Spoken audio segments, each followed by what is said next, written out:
পইচা যে 12 বছৰ এই বিদ্যালয়খনত তোমালোকে অধ্যয়ন কৰিলা। 12 বছৰ আমাৰ শিক্ষকসকলে ব্যাখ্যা কৰি দিছে 12 বছৰ এটা যুগ ইয়ালৈ আহি পঢ়িলা। এতিয়া 12 বছৰ একেৰাহে যদি তপস্যা কৰে আমি শাস্ত্ৰবিলাকত পাইছোঁ পুথিবাজিত যে 12 বছৰ একেৰাহে তপস্যা কৰি বহুত দেৱতা অসুৰ ঋষিমুনিয়ে কি কৰিছে ব্ৰহ্মা মহাদেৱ বা বিষ্ণুক সন্তুষ্ট কৰিছে, ভগৱানক সন্তুষ্ট কৰিব পাৰিছে 12 বছৰ একেৰাহে তপস্যা কৰি। এতিয়া তোমালোকে 12 বছৰ একেৰাহে বিদ্যালয়ত ব্ৰত পালন কৰিলা, তপস্যা কৰিলা। এতিয়া তপস্যাৰ যে কাক কেনেকৈ কিমান সন্তুষ্ট কৰিব পাৰিলা এইটো অলপ কিছুদিন পিছতে পৰীক্ষা হৈ যাব। কিমান ধৰণে তোমালোকে তপস্যাত সফল কাম হ'ব পাৰিছা এইটো পৰীক্ষা হ'ব আহি আছে। গতিকে সেইটো তোমালোকে চেষ্টা ৰাখিবা। এতিয়া মোৰ ফালৰ পৰা ক'ব লগা বিশেষ দুটামান কথা মই ক'লোঁ যে কেইটামান বাক্যহে ক'ম যে এই বাক্যকেইটা মই বহি থাকোঁতে লিখিছোঁ তোমালোকৰ উদ্দেশ্যে। এইকেইটা মন কৰিবা আৰু পালন কৰিবা। এটা হ'ল নিয়মিত সময়সূচীমতে অধ্যয়ন। কোনোমতে সময়সূচীমতে অধ্যয়নৰ ত্ৰুটি নকৰিবা।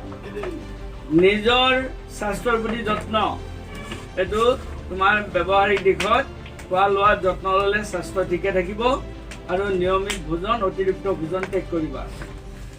তাৰপিছত আন এটা কথা হ'ল আমোদজনক সকলো কাৰ্যসূচী বৰ্জন। আমোদজনক সকলো কাৰ্যসূচী বৰ্জন। যেতিয়ালৈকে তোমাৰ পৰীক্ষা সমাপ্তি নহয় তাৰপিছত ক'ৰবাত যোৱা, ক'ৰবাত আলহী খাব যোৱা, বিয়াত যোৱা, দুই একদিন এমুজ কৰাটো বেলেগ কথা। এতিয়া আগতৰ দিনত তোমালোকৰ আমোদজনক সকলো কাৰ্যসূচী বৰ্জন কৰিব লাগিব, মনৰ পৰা দূৰ কৰি দিব লাগিব। তাৰপিছত আৰু এটা হ'ল নিৰ্ধাৰিত পাঠ্যক্ৰমত কোনো নজনা কথা থাকিব নালাগিব। এইটো একদম কনফাৰ্ম হ'ব লাগিব। তোমাৰ মনোবল তেতিয়াহে বাঢ়িব যে তোমালোকক যিখিনি মানে ডাইৰেক্টেড চিলেবাছ দিয়া আছে তাত এটা কথাও তোমালোকৰ অৱগত নোহোৱাকৈ থাকিব নালাগিব আৰু য'ত থাকে তাতে ঠগ খাবা। ভাল ৰিজাল্ট কৰিবৰ কাৰণে কৈছোঁ। তাৰপিছত আন এটা হ'ল সকলো প্ৰশ্নৰ উত্তৰ ব্যৱহাৰিক অনুশীলন। এইটোৱে নৈতিক সাহস আনি দিয়ে। ব্যৱহাৰিক অনুশীলন মানে প্ৰশ্নটো তুমি মুখস্থ কৰিছা, সৰভৰীয়াকৈ ক'ব পাৰা, তাক লিখোঁতে তোমাৰ 10 ঘণ্টা ভুল হ'ব পাৰে। গতিকে লিখি পেলাই যেতিয়া সুন্দৰকৈ তাক উপস্থাপন কৰিব পাৰিবা সাহসটো আহিব, পৰীক্ষালৈ তোমাৰ ভয় নাথাকে। এইটো নৈতিক সাহস। সেইটো ব্যৱহাৰিক অনুশীলন লাগিব। আৰু নিৰ্ধাৰিত সময়সূচীত এখন নম্বৰৰ প্ৰশ্নৰ উত্তৰৰ অনুশীলন, এইটো প্ৰেক্টিচ কৰিব লাগিব। টাইম নিমিলে, টাইম কিপ আপ কৰাৰ কাৰণে এইটো ঘৰত প্ৰেক্টিচ কৰি দৰকাৰ। 1 নম্বৰ প্ৰশ্ন কাকত এখন নিৰ্ধাৰিত সময়ত যদি তোমাৰ উত্তৰ কৰিব পাৰা, যদি ক'ৰবাত তোমাৰ আছে তাক স্পীডটো বঢ়াই দি সেইটো ফুলফিল কৰি ল'বা। আৰু তাৰপিছত হ'ল পঢ়া প্ৰশ্নবোৰ পুনৰ চিন্তা, এইটো মানে ৰিমেম্ব্ৰেঞ্চ বুলি কয়। অৰ্থাৎ তুমি পঢ়ি আছা হঠাতে তুমি এখন ৰাস্তালৈ আহিলা, এখন মানে বাৰীত পিছলৈ গ'লা, পথাৰ এখনলৈ চালা, তোমাৰ পঢ়া কথাটো ৰিমেম্ব্ৰেঞ্চ কৰি চোৱা, তোমাৰ মনত থাকিল নাথাকিল, নাই যদি আকৌ পুনৰ দৌৰি আহাতে পঢ়িবলৈ, এই চিন্তাটো থাকিব লাগিব। তাৰপিছত পৰীক্ষাৰ গৃহত অশালীন উপায় কোনোমতে অৱলম্বন কৰাৰ কথা মনলৈ নানিবা। এইটো বিদ্যালয়ত দুৰ্নাম কৰিব, তোমাৰ কেৰিয়াৰ ধ্বংস কৰি দিব একেবাৰে। কিবা যদি আছিল সকলো শূন্য হৈ যাব। গতিকে এই মানে অশালীন উপায় অৱলম্বন কৰাৰ কথা কেতিয়াও নাভাবিবা। সততে মা দেউতাৰ প্ৰতি অনাগত্যশীল হৈ থাকিবা।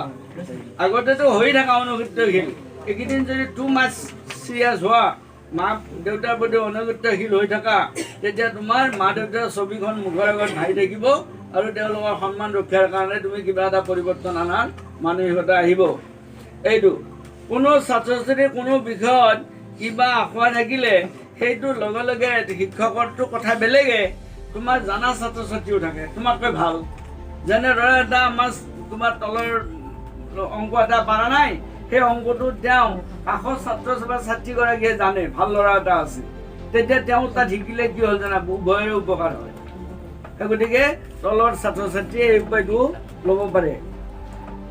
তাৰপিছত পাঠ্যপুথিৰ অন্তৰ্গত পাঠভিত্তিক প্ৰশ্নৰ ওপৰত অধিক গুৰুত্ব। এইটো হ'ল তোমালোকে থৰ' ষ্টাডি, সমাজ অধ্যয়ন, অসমীয়া, এনেকুৱা কেইটামান বিষয় আছে যিবিলাক তোমাৰ থৰ' ষ্টাডি নহ'লে ঠগাই দিয়ে।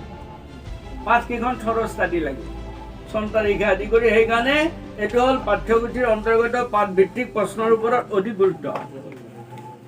অৰ্থাৎ এইবাৰ এইটোৱে ঠগাব যে বেছিভাগ কুৱেশ্যন যিহেতু চিলেবাছ কমাই দিছে বেছিভাগ কুৱেশ্যন ইণ্টেৰিয়ৰৰ পৰা আহিব ইণ্টেৰিয়ৰ কুৱেশ্যন থাকিব বেছিকৈ আমাৰ ছাত্ৰ ছাত্ৰীয়ে জেনেৰেলি কৰে কি যে পাঠখনৰ শেষৰ ফালে থকা তোমাৰ প্ৰেক্টিছ কুৱেশ্যনখিনি কৰে ইণ্টেৰিয়ৰ কুৱেশ্যনৰ ওপৰত কম গুৰুত্ব দিয়ে কিন্তু এইবাৰ 2-3টা হ'লেও প্ৰত্যেকটো লেচনৰ এটাকে হ'লেও ইণ্টেৰিয়ৰ কুৱেশ্যন দি ল'ৰা ছোৱালীক নম্বৰৰ পৰা যাতে বঞ্চিত হয় যাতে পজিশ্যনত নাহে এই কৌশলটো ল'ব গতিকে ইণ্টেৰিয়ৰ কুৱেশ্যনখিনি বাদ নিদিবা এইটো হ'ল এটা কথা আৰু ষ্টাইল অফ এনচাৰ মই প্ৰায় ক্লাছত কৈ থাকোঁ তোমাৰ বহীটো কোনজন শিক্ষকে চাব তোমাৰ তাতে ফটো মাৰা আছে নেকি ফটো নাই কিন্তু বহীটো তোমাৰ ফটোখন উঠাই লাগিব নালাগে কথাটো অৰ্থটো বুজি পাইছা তোমাৰ বহীটো এজন মানে কথাটো এজন পৰীক্ষকে বহীটো তোমাৰ পৰীক্ষা কৰিব চাব চাওঁতে তোমাৰ বহীটো হাতত লওঁতে তোমাৰ বহীটোতো তোমাৰ পিকচাৰ নাই তোমাৰ ফটো নাই কিন্তু বহীটোৱে তোমাৰ প্ৰতিচ্ছবি আনিব পাৰিব লাগিব বহীটোৱে তোমাৰ প্ৰতিচ্ছবি কেনেকৈ আনিব বহীটো তোমাৰ প্ৰতিচ্ছবি উদ্ভাসিত কেনেকৈ হ'ব ষ্টাইল অফ এনচাৰ তোমাৰ এনচাৰ কৰাৰ যিটো শৈলী সেইটোৱে তোমাৰ কাল্পনিক এটা চিত্ৰ তেওঁৰ মুখলৈ আনিব কাল্পনিক চিত্ৰ যে ল'ৰাটোক এনচাৰ কুৱেশ্যন নম্বৰ 1 কি সুন্দৰ মাৰ্জিনেৰী কি সুন্দৰকৈ ষ্টাইলত একফালৰ পৰা উত্তৰ কৰিছে গতিকে এই ল'ৰাটো এনেকুৱা ধৰণৰ হ'ব এই প্ৰতিচ্ছবিটো আনিব